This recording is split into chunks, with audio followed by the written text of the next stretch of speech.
Жогорку кеңештин жаңы төрагасы Талант Мамытов ак үйдү курчаган тосмону алууга убада берди. Биз элге жакын болушубуз керек. Ал тосмо бизди коргогон жок. Канчалык корунган сайын калкта нааразычылык ошончо көп болот, деди Мамытов. Айтымында бул демилгени президенттин милдетин аткаруучу Садыр Жапаров да колдойт. 2012-жылы 3-октябрда Камчыбек Ташиев, Талант Мамытов баштаган митингчилер ак үйдүн тосмосунан ашып өткөн. Кийин бул эки депутатка кошулуп, Садыр Жапаров бийликти күч менен басып алуу аракети үчүн соттолушкан. Интернет желесинде Жогорку кеңештин депутаты Кубанычбек Жумалиевке тиешелүү делген соода борборлору жана окуу жайда тинтүү иштери жүрүүдө деген видео тарады. Анда Таатан, Гоин жана медициналык университетинде тинтүү иштери жүрүп атканын көрүүгө болот. Аталган маалыматты финансы полициясынын басма сөз кызматы тастыктап, толук маалымат бир аздан соң берилерин айтты. Базарлар ассоциациясы өкмөттүн ишине нааразы болуп атат. Ассоциациянын башчысы Дамира Дөлөталиеванын айтымында Кыргыз-Кытай чек-арасынан товарларды өткөрүү маселеси жай жана жыйынтыксыз өтүүдө. Торугарт менен Эркечтам январдан сентябрга чейин жабык болду. Сентябрдын орто ченинен ачылып, соодагерлер акырындык менен иштей баштады. Бирок 2-октябрдан тартып чектөөлөр киргизилип, 300 унаадан ашып барса, 10 унааны гана өткөрүп атышат. Бардык мекемелерге кайрылып атканыбыз менен баары бири-бирине шылтап коюшууда, деди Дөлөталиева. Анын айтымында президенттин милдетин аткаруучу премьер-министр Садыр Жапаров бул ишке катышып, маселени чечиши керек. Буга чейин Дордой базарынын соодагерлери өкмөт үйүнүн алдында митингге да чыгышкан эле. Ошондо кимиси калпычы, Бабановпу же Сулаймановпу? Ушул аптада Өмүрбек Бабанов Азаттыкка маек берип, анда 5-октябрдагы митингден кийин бир канча партиянын өкүлдөрү өкмөт башчы болуп бериңиз деп кайрылышканын айткан. Алтынбек Сулайманов жардамчысын үйүмө жөнөтүп, мени Жаннат отелине чакырышкан. Ал жерден менин талапкерлигим көрсөтүлгөн, деген Бабанов. Сулаймановдун айтымында Бабанов өкмөт башчылыкка өзүн өзү сунуштаган. Бабанов аман эле болсун. Иш жакшы болуп кетсе, анда ал бирөөнүн ийгилигин өзүнө ыйгарып алганды жакшы көрөт. Иш жаман жагына кетсе, четке чыгып калат. Талапкерлигин өзү сунуштаган. Өлкөнү кризистен алып чыгып кете алам деп чуркап жүргөн, деди Алтынбек Сулайманов. Ошондой эле 9-октябрдагы митингге мурдагы президент Алмазбек Атамбаевдин да катышарын координациялык кеңештин бардык мүчөлөрү билген, деген Бабановдун сөзүн дагы Сулайманов калп деди. Бабановдун Атамбаевге барарын билген эмеспиз. Ал бизге бул тууралуу айткан да эмес, деди Сулайманов. Биримдик мекеним Кыргызстан менен Кыргызстан жаңы ак үй куруп беришсин. Бул тууралуу Жогорку кеңештин депутаты Зарылбек Рысалиев билдирди. Айтымында жогорудагы 3 партиянын эсебинен парламент менен президенттин аппаратынын жаңы имараты курулушу шарт. Ак үйдүн талкаланганына биримдик мекеним Кыргызстан жана Кыргызстандын талапкерлери жоопкерчилик алышы керек, деди Рысалиев. Буга биримдиктен талапкер болгон депутат Евгения Строкова каршы чыкты. Дагы бир жолу кайталайм, бардык партиялар акча беришти. Эгерде сиз да берсеңиз, өзүңүз оңдой бериңиз. Мен бир да тыйын бербейм, деди Строкова. Ошто 20 жаштагы келин дааратканадан төрөп, аны баштыкка уруп балконго таштап кеткен. Бул тууралуу Ош шаардык ички иштер башкармалыгынан билдиришти. Маалым болгондой, бул кабар милицияга 2 ноябрь күнү келип түшкөн. Факты кылмыштардын жана жоруктардын бирдиктүү реестрине катталып, сотко чейинки өндүрүшкө алынган. 2000-жылы туулган Каракулжа районунун тургуну 16-октябрь күнү батирлердин биринин дааратканасында төрөгөн. Баласы жансыз болуп төрөлгөндүктөн эч кимге айтпай баштыкка салып балконго жашырып кеткен. Шектүү кылган ишин моюнга алган. Сотко чейинки өндүрүштө наристенин денесине сырттан кароо жүргүзүлүп, ал 15 күн мурда төрөлгөнү, жынысы эркек экени аныкталган. Анын киндиги кесилбей төрөлүп, денеси чирип, курттай баштаган. Учурда ымыркайга соттук медициналык экспертиза дайындалды. Жыйынтыгында бала өлүк төрөлгөнү аныкталса, кыз кылмыш жоопкерчилигинен бошотулушу мүмкүн.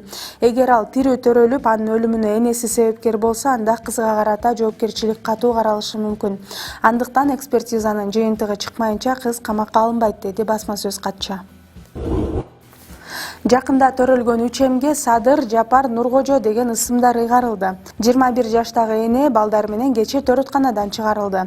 Эне жана баланы коргоо борборунун башкы дарыгери Салтанат Назаралиеванын айтымында учурда келин менен ымыркайлардын абалы жакшы. Жаңы төрөгөн эне менен балдарын жакындары келип чыгарып кетишти. Аларга Садыр Жапар Нуркожо деген аттар коюлду. Балдарга ысымды чоң атасы менен чоң апасы ыйгарган, деди ал. Айта кетсек, 6 октябрда Нарын аймактык ооруканасына 1999 жылы туулган кош бойлуу келин оор диагноз менен келип түшкөн. Мындан улам дарыгерлер аны Бишкектеги төрөтканага которушкан. 3 жумадан кийин тагыраагы 29 октябрда 3М операция жолу менен ара төрөлгөн. Манас аэропортунун жанында кулап түшкөн Боинг учагынын тергөөсү улантылып жатат. Бул тууралуу бүгүн маалымат жыйынында башкы прокурор Курманкул Зулушев билдирди. Анын айтымында жүк мурдагы президентке таандык деген маалыматтар болгон. Кызматка дайындалгандан кийин бул ишти сурап көрдүм. Тергөө улантылып жатат. Мен ошол кырсык боюнча депутаттык комиссиянын мүчөсү болом. Түрдүү маалыматтар бар болгонуна карабай депутаттардын колунда тергөө функциясы жок, деди Зулушев. С7 авиакомпаниясы кыргыз жарандарына Новосибирск шаарына билет саткандыгы үчүн кечирим сурайт. Бул тууралуу Сибир авиакомпаниясынын өкүлү Айдар Окенов маалымат жыйында билдирди. Анын айтымында техникалык катачылыктан улам түшүнбөстүктөр болуп, компания кыргыз жарандары үчүн билет сатууну ачышкан. Кийинчерээк кыргыз мамлекетинен Новосибирскке Орусиянын жарандары гана учууга боло турганы такталган. Океновдун айтымында 600гө жакын билет сатылган. Компания билет сатып алгандардын акчасын кайтарып берүүгө даяр. Ыңгайсыздык жаратканыбыз үчүн кечирим сурайм. Компания билеттердин акчасын толугу менен төлөп берет. Ошондой эле тийиштүү документтер болсо ПЦР тестке кеткен суммада төлөнөт, деген ал. Буга чейин Бишкек-Новосибирск жана Ош-Новосибирск авиакаттамдары такай ишке кире турганы кабарланган эле. Президенттин милдетин аткаруучу премьер-министр Садыр Жапаровдун өлкөнүн түштүк аймагына болгон иш сапары аягына чыгып атат. Кечээ ал Жалал Абад облусунда жайгашкан Терексай кениндеги алтын чыгаруучу фабриканын курулушу жана инфраструктуралык объектилер менен таанышты. Эти Бакыр Терексай кыргыз-түрк ишканасынын өкүлдөрү чет мамлекеттерден жабдуулардын келиши кечигип атканына байланыштуу алтын чайкоочу фабриканын курулуш иши токтоп турганын билдирди. Жапаров Терексай кениндеги ишти жандандыруу керектигин белгилеп, тармактык мамлекеттик органдарга компаниянын иштешин камсыз кылуу боюнча тапшырмаларды берди. Терексай кени Жалал Абад облусундагы Чаткал районунун Терексай айылында жайгашкан. Эти Бакыр Терексай жоопкерчилиги чектелген коому бул биргелешкен ишкана. Капиталдын 25% Кыргыз алтын ачык акционердик коомуна, 75% Эти Бакыр түрк компаниясына тийиштүү. Курсан Асанов бүгүн 4 ноябрда үй камагына чыгарылды. Мындай чечимди 1 май райондук соту чыгарды. Бул тууралуу жактоочу Талайгүл Токтакунова тастыктады.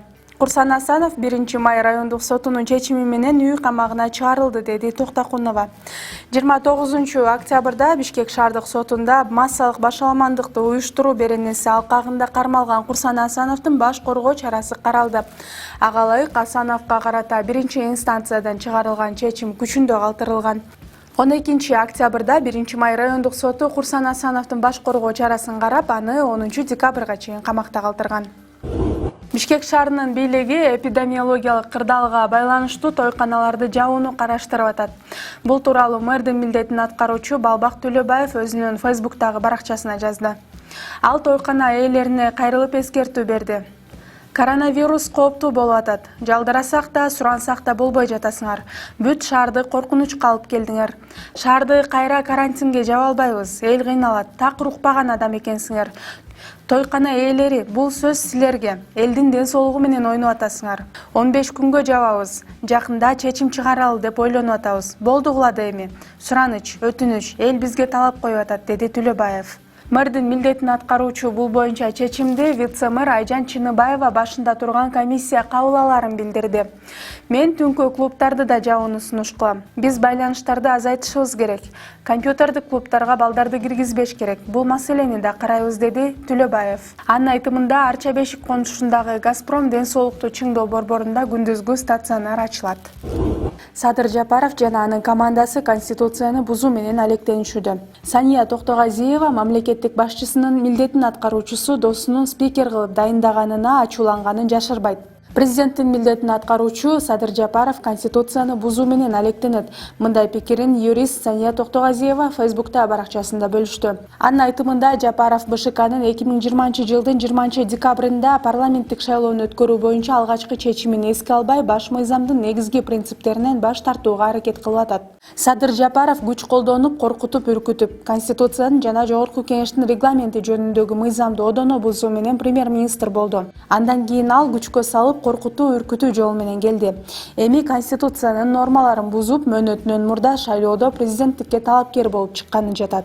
Конституцияны одоно бузуу менен Жогорку Кеңештин 6-чакырылышынын таптакыр легитимсиз жолу менен Жапаров жана анын командасы 20 декабрда боло турган Жогорку Кеңештин депутаттарына болгон кайталап шайлоону токтотуп, Кыргыз Республикасынын тарыхындагы эң уятсыз Жогорку Кеңештин чакырылышынын ыйгарым укуктарын өзүн билемдик менен узартышты деп түшүндүрдү Токтогазиева. Мындан тышкары, эксперт Жапаровдун колонияда отурган досу Талант Мамытовдун Жогорку Кеңештин төрагасы кызматына кезектеги дайындалышына нааразы. Азыр Кыргыз Республикасында болуп аткан окуяларды салыштырмалуу конституциялык мыйзамда конституциялык бөлүү деп атап атышат. Тактап айтканда, Конституциянын негизги принциптеринен, негиздеринен жана баалуулуктарынан баш тартууга жана анын негиздерин жок кылууга жасалган аң сезимдүү аракет, деди ал.